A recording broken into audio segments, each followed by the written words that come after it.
भारत का पड़ोसी देश बांग्लादेश पिछले साल से कई वजहों से सुर्खियों में है और हर बार विभिन्न वजहों से सुर्खियों में आता है।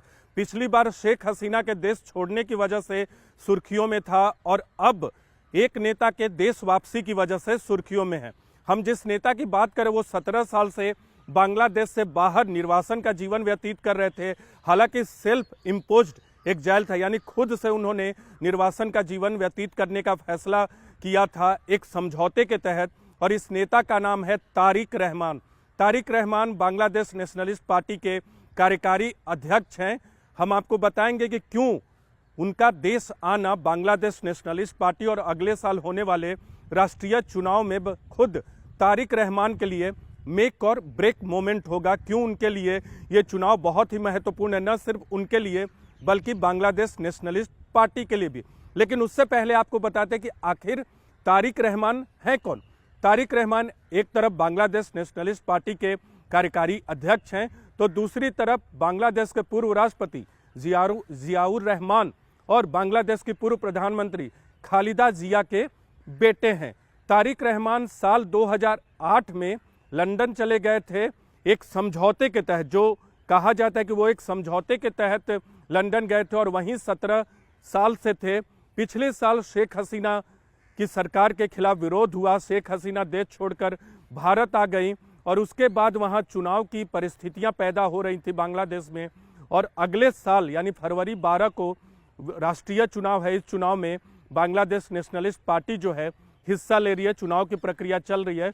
और इसी बीच 17 साल बाद अपने परिवार और 2 सहयोगियों के साथ बांग्लादेश नेशनलिस्ट पार्टी के कार्यकारी अध्यक्ष तारिक रहमान देश वापसी करते हैं।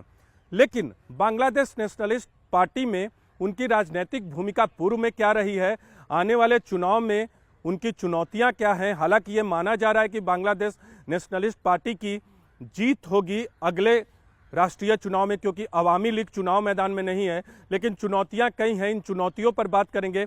लेकिन सबसे पहले बात करते हैं कि आखिर बांग्लादेश नेशनलिस्ट पार्टी में देश छोड़ने से पहले साल 2008 में यानी लंदन जाने से पहले उनकी भूमिका क्या रही थी।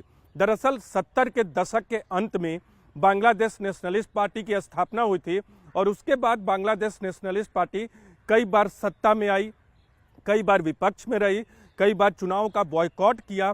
लेकिन साल 1991 में बांग्लादेश में जो राष्ट्रीय चुनाव हुए सैन्य शासन के बाद, उसमें तारिक रहमान की भूमिका बहुत थी। तब बांग्लादेश नेशनलिस्ट पार्टी ने चुनाव जीता था और जमाते इस्लामी के साथ वहां सरकार बनाई थी।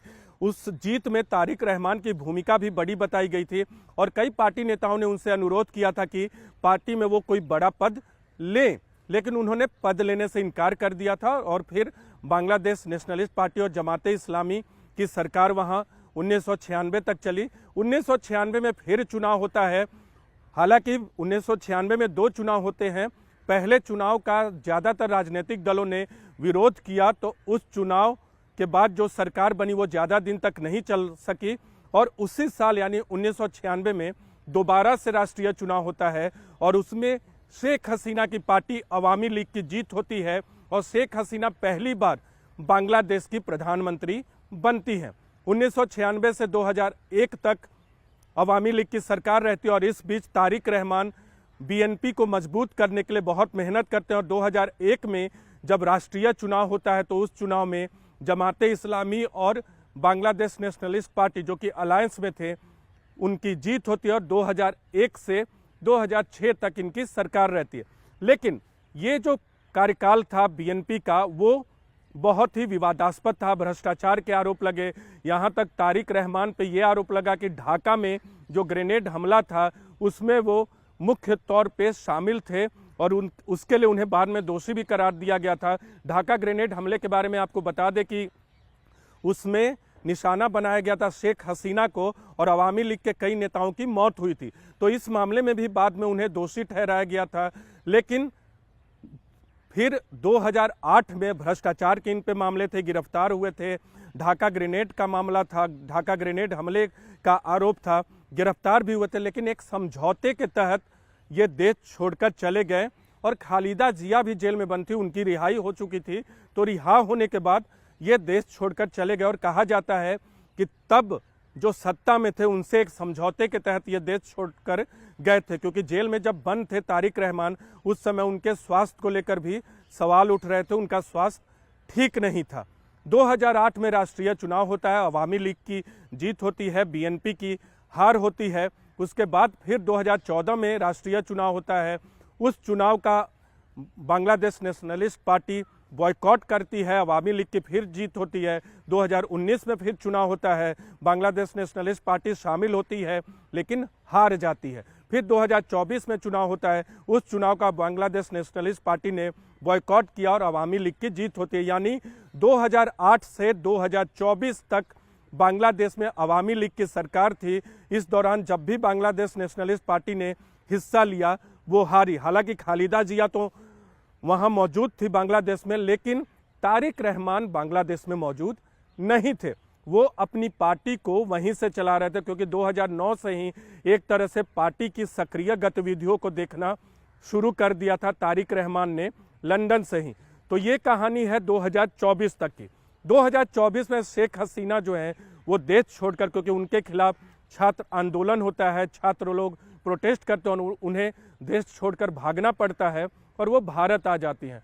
उसके बाद बांग्लादेश नेशनलिस्ट पार्टी के नेता तारिक रहमान एक्टिव हो जाते हैं और उन पे जो मुकदमे थे, 80 से अधिक मुकदमे थे, वो सारे मुकदमे को खत्म कर दिया यूनुस सरकार ने। उन पे जिस तरह की भी पाबंदियां थी वो सारी पाबंदियों को खत्म कर दिया गया और वहां चुनाव की घोषणा होती है। और इस बीच तारिक रहमान के देश वापसी आने का रास्ता साफ होता है। ये तो हो गया कि अब तक तारिक रहमान ने क्या किया। अब आने वाले वक्त में, यानी वहाँ के राष्ट्रीय चुनाव 1.5 महीने अभी से लेकर दूर हैं, क्योंकि फरवरी 12 को वहाँ राष्ट्रीय चुनाव होना है। बांग्लादेश नेशनलिस्ट पार्टी के लिए यूं तो चुनौतियां कम है, क्योंकि अवामी लीग इस चुनाव में मैदान में नहीं है, क्योंकि अवामी लीग को लड़ने की इजाज़त नहीं दी गई है यूनुस सरकार की तरफ से और वहाँ के चुनाव आयोग की तरफ से। खुद शेख हसीना भी वहाँ मौजूद नहीं है, तो ऐसे में अवामी लीग का चुनाव न लड़ना, शेख हसीना का मौजूद ना होना तारिक रहमान के लिए एक राहत की बात है। इसलिए बांग्लादेश नेशनलिस्ट पार्टी का पलड़ा चुनाव में भारी लग रहा है। और इसीलिए आपको बता दें कि बांग्लादेश में 300 सीटें हैं जिन पर चुनाव होना है। 272 सीटों पर अब तक बांग्लादेश नेशनलिस्ट पार्टी ने अपने उम्मीदवारों को उतार दिया है। 14 सीटों पर अपने अलाइड पार्टनर्स के उम्मीदवारों को उतारा है। 14 सीटें अभी बाकी हैं, देखना होगा कि उन पर बांग्लादेश नेशनलिस्ट पार्टी के कितने उम्मीदवार उतरते हैं और अलाइड पार्टनर्स के कितने उम्मीदवार उतरते हैं। लेकिन इस चुनाव में एक फर्क है और वही फर्क बांग्लादेश नेशनलिस्ट पार्टी की चुनौती के तौर पे है।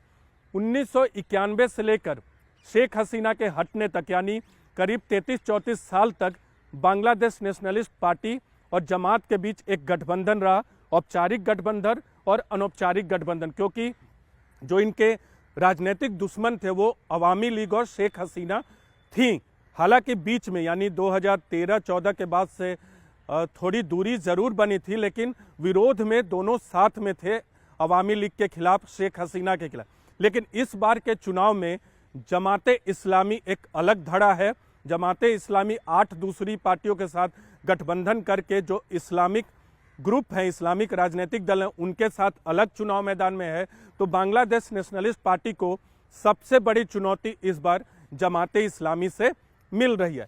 एनसीपी यानी नेशनल सिटीजन पार्टी, जो छात्रों की पार्टी है, उन्होंने भी अपना एक गठबंधन जरूर बनाया है और उस गठबंधन में एक पार्टी ऐसी भी है जो कि जमात की से जुड़ी रही है पहले, उनके साथ गठबंधन बना रहे। लेकिन अभी तक ये क्लियर नहीं हुआ है कि एनसीपी आखिरकार जमाते के साथ जाएंगे या उसी गठबंधन के साथ चुनाव मैदान में उतरेंगे। लेकिन सभी पार्टियों ने अपने उम्मीदवारों की घोषणा कर रखी है, ज़्यादातर उम्मीदवारों की, क्योंकि 29 दिसंबर की तारीख जो है वो नामांकन भरने की अंतिम तारीख है। हालांकि 20 जनवरी तक उम्मीदवार अपना नामांकन वापस ले सकेंगे।